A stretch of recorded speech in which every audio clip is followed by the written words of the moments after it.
जर पक्षाने मला तिकीट दिलं नाही तर मी मुंबईतील जनतेची सेवा करण्यासाठी अपक्ष उमेदवार म्हणून निवडणूक लढेन, असं वक्तव्य प्रभाग 62 चे ऍड मेहबूब खान यांनी केलंय. मुंबई मराठी सोबत संवाद साधताना त्यांनी काय म्हटलंय बघूयात.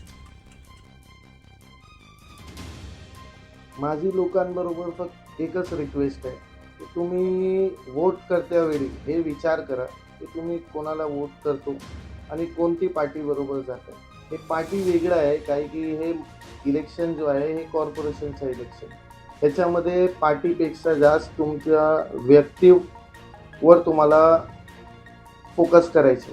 ह्या भागामध्ये मोठी महत्त्वपूर्ण आणि मोठी समस्या हेच आहे की ड्रेनेज जो सिस्टम आहे ह्याच्या वर्स्ट परिस्थितीमध्ये आहे आता. एक शेवटचा प्रश्न तुम्हाला असेल की जरा समजा तुम्हाला लोकांनी निवडून दिलं, तुम्हाला संधी दिली, असे कोणते 2-3 काम असतील सगळ्यात पहिला तुम्ही करा? प्रथम माझा हे कॉन्सन्ट्रेशन असेल की जो ड्रेनेज सिस्टम फुल फेल्युअर झाला इकडे, त्याला मी सुधार करणार आणि लोकांसाठी जे काय लागेल त्यावेळी आम्ही त्यांच्या सोबत उभं राहणार. धन्यवाद.